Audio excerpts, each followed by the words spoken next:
Welcome to the Exploring Neurodiversity podcast for adults who support neurodivergent children.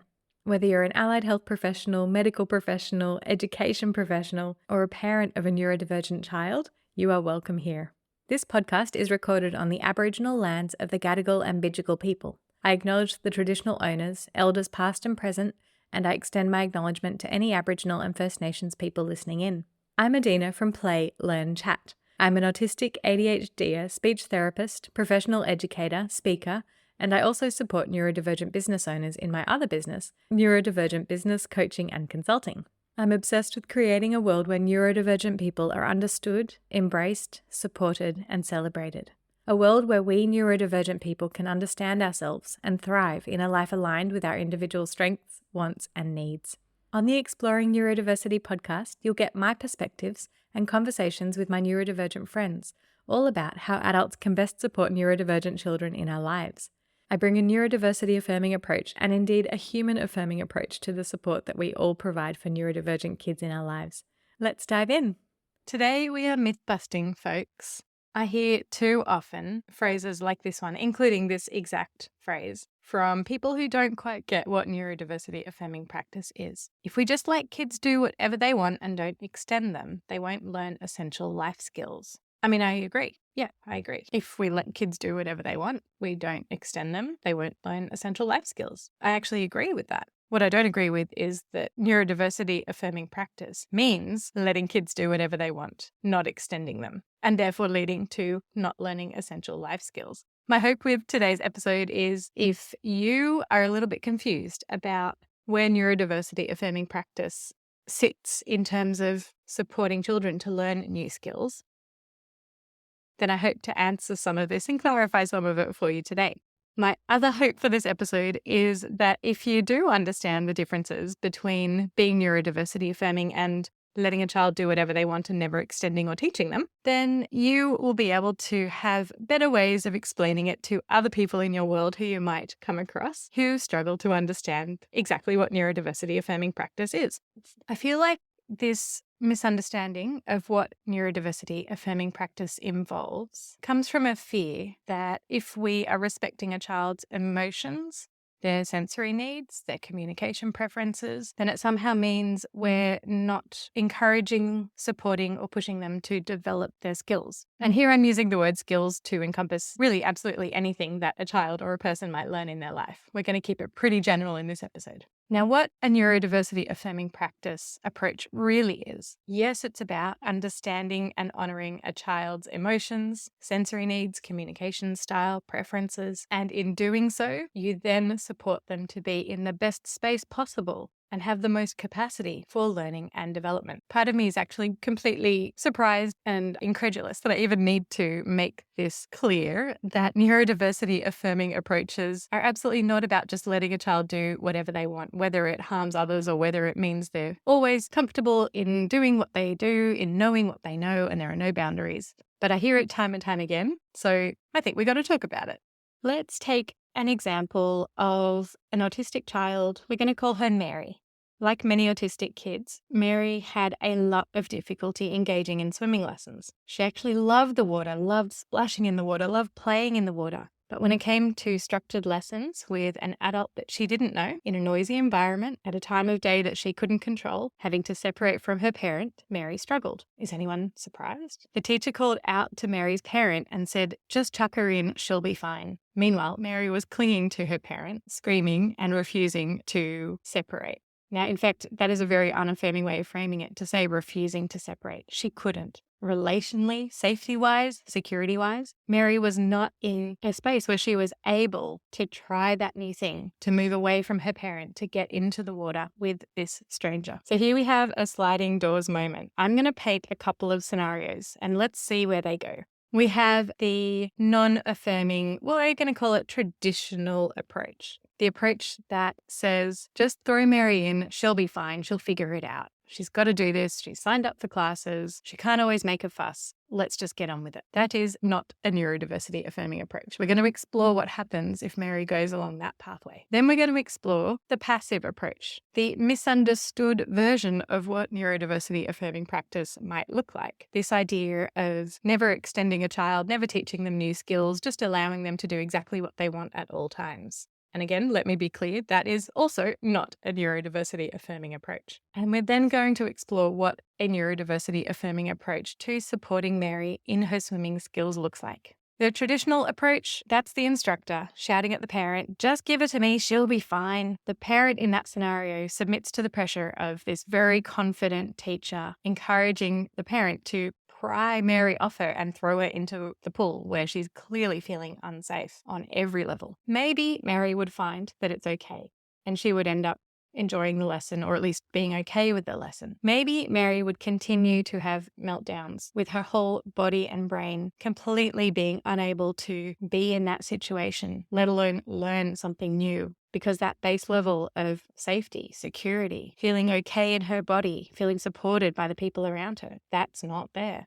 And maybe here's a really common one that people like me and many, many other people have experienced all too often: the masking trauma response. Mary's given messages from the adults around her that she's supposed to trust, her parent, the swim teacher, that it's supposed to feel okay to be in the swimming pool, to be with this stranger in these class settings. In that process, she's masking her emotions, disconnecting from her body, suppressing her understanding of what her body and brain are telling her, and losing trust in being able to read what she needs. Now, self-advocacy is something I talk about a lot, many people talk about, and the first part of self-advocacy, being able to ask for what you need, is knowing what you need. And if you don't know what you need, you can't ask for it. Yes, there's many other pieces of the pie as well that need to be in place before you can advocate for yourself. But the first piece is knowing what you need. If you feel unsafe, uncomfortable, your brain is on fire, your body just needs to get out of that space, you have no trust in the weird grown-up next to you who's shouting at you to be calm, you're going to learn to not trust what your body is telling you. You're going to end up essentially gaslighting yourself into believing that you're the one with the faulty response. And when you feel unsafe in that situation, you're going to learn to suppress it, judge yourself, disconnect from being able to perceive your own sensory and emotional needs, and over time, seek less and less of what you actually need to be okay. So whether Mary is getting in that pool and trying to get out of it screaming, whether Mary is getting into that pool and shutting down because she's learnt to not trust how she's feeling, if Mary is not feeling safe to get into that situation, it is not affirming to throw her into that situation, forcing her to comply, invalidating how she feels. So there's our traditional approach. Let's chuck Mary in the pool. Let's go with the passive approach. Mary feels some distress at being in this swimming pool situation for her swimming lessons, and the misunderstood application of what neurodiversity affirming practice is. Some people think that means, well, let's just get out of there and not even try, and therefore Mary doesn't learn to swim. We don't extend her. As she grows up and her peers get older and get more confident in the water, Mary loses her interest in being in the water because she recognizes that she has different skills to her peers and she can't be safe on her own, even though she used to love the water. This is not neurodiversity affirming. It's not even safe. I mean, in Australia, we live around water. It's pretty much a non-negotiable in my mind for almost every child to be able to learn to swim. I'm going to say almost every because there's always exceptions, but it's a real safety non-negotiable in my world for the kids that I support. And a layer on top of that is that Mary actually likes the water. She wants to be involved in the water. It's just really, really, really hard on many levels for her to get from the point of not being able to swim and not having experienced swimming lessons to being able to swim independently and safely. We don't want to do the passive approach. We don't want to say, okay, Mary, you never have to. That was hard once. We're just going to leave it. We're not going to do it. That's not neurodiversity affirming, and that is not what I share. That's not what I explain. That's not what many other neurodiversity affirming advocates teach. So what do we do? What is aligned with neurodiversity affirming approaches when it comes to Mary's swimming lessons? Let's go old school. Let's go into Maslow's hierarchy of needs. So if you are familiar with it, cool. If you're not, that's okay. Envision a pyramid in your mind. And this idea from, I think it was around the 60s, where Maslow proposed that all of the lower levels need to be in place before the higher levels of learning and development can occur. So the lower levels, these basic needs, need to be in place, like psychological needs, safety needs. So feeling safe, feeling connected, feeling supported. Sensory processing is a huge challenge for autistic people. So feeling sensorially safe, feeling okay with the noise around, the smells around, the feeling of your swimming costume, feeling okay with the people around you, being able to trust that your parent will keep you safe and put you in situations when you feel ready with the right support. The relationship with that swimming teacher is deeply important for some kids. Yes, some kids can just jump in a pool and splash around with whoever's there. And many kids, especially many neurodivergent children, need a much more deliberate, slow pace of relationship building before they feel safe to do that. And that is absolutely the case for Mary. When psychological safety and physical safety and relational safety is met, then new learning can happen. Then a child can extend beyond what is currently okay, safe, and comfortable for them, what's within the usual repertoire. Even if Mary can sometimes get into that pool with her dad and splash around and have a great time, but on the day of her swimming lesson, she's not able to because of that relationship with the swimming instructor just not being there. That's the piece that needs to be built first. She needs to feel safe in her body, safe in her environment, safe for the relationships of the people around her. And then, slowly, she will get into the pool. She will try new things. Now, the piece of frustration, I think, for many people is slowly. Yes, this can be a slow approach, but it is the approach that builds lifelong skills, lifelong trust in self, lifelong confidence, lifelong relationships. This is learning without trauma. So bringing it all back together, neurodiversity affirming practice doesn't mean letting kids choose exactly what they want to do all the time and forever. What it does mean is supporting children to be in their best space for learning and development. That can take time. That can take 5 minutes from walking in the door of a therapy session to actually starting any kind of work in inverted commas. Maybe it takes 50 minutes. Maybe it takes 5 weeks for what might look like structured work to happen. And that is valid. What it doesn't look like is never asking anything of the child, never teaching them new things, never modeling new ideas. Like, that is just wild that anyone would think that I and other educators are advocating for us to just sit and let kids do whatever they want all the time. I hope that this is clear, and I hope you've got some ways to share with the people around you the truth that neurodiversity affirming practice is really just honoring a child for their real experiences, respecting that their experiences are different from yours and they're different from neurotypical people's experiences, and getting curious about why something is hard for a child. Not judgmental, not about avoiding the hard thing. It's about finding out what exactly is hard for them and then recalibrating, figuring out, do we need to change something up and make it easier for them, get them more comfortable, give it more time, build more relationship, and then the learning will come. Or maybe we need to recalibrate our entire expectations, and maybe Mary doesn't need to learn to play the tuba, but she still does need and want to learn to swim. Nothing against tuba players or music. I'm just giving it as another example where you might recalibrate and choose that some expectation you did have of Mary might shift. It might not be the right thing to do.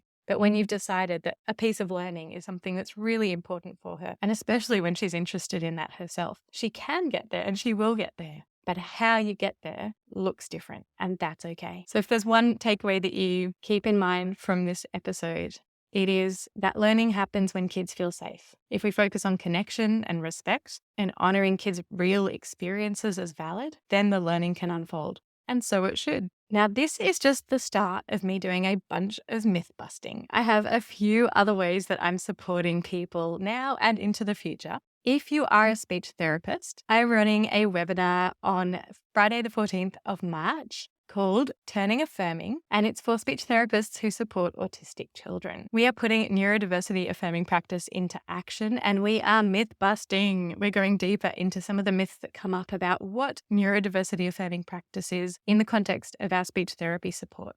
One myth I'll be tackling is this idea of, oh, but you're just playing with him. He's not even learning. So yeah, we're diving into that one. and a lot more. And I'll be providing a bunch of tools for speech therapists to help you take that clarity and understanding into your advocacy for autistic children. So that is a free webinar happening on the 14th of March. If you're listening after the date, check the link in the show notes anyway, because you'll see if it's still available or what else I have open for you. Either way, head to the link in show notes and register. And that one is specifically for speech therapists. If you're not and you're curious, and I'm not going to stop you signing up, you're very welcome to, but I am talking to the specific scenarios, questions, and challenges that come up in our speech therapy worlds. Also available for speechies, I have my free podcast-based training series called Evolve Your Affirming Practice, and that is out now. It's 4 short episodes in your ears, just like this one, and I go even deeper. I'm getting stuck into the grey area, and again, of some of those real nuanced areas that we speechies come up against when it comes to neurodiversity affirming practice for our autistic kids. And if you are not a speech therapist, I am still really, really happy that you're here. I have a free webinar for you for any professional who supports neurodivergent children called Neurodiversity Affirming Practice Kickstart. 3 actionable tips to do today. So really helping you get some clarity on other neurodiversity affirming strategies and ideas and just put them into action straight away. That's available all the time. Go to the link in the show notes and you will be able to check all of that out. If you have other myths that you're hearing or that you're wondering yourself, please feel free to send me a line. Probably on Instagram is the easiest, but you can also send me an email, hi@playlearnchat.com, and I may well follow up with another podcast episode unpacking further myths. Thanks for being here, for challenging thinking, for opening your mind, and for supporting this movement by getting real, accurate information and clarity out there.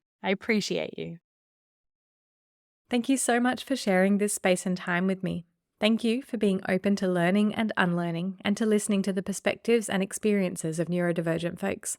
If you found this episode helpful, please share it with a friend, share a screenshot on Instagram, pop a 5-star rating and a review in your favorite app, and join me on Instagram and Facebook. I'm at play.learn.chat. Have a spectacular day.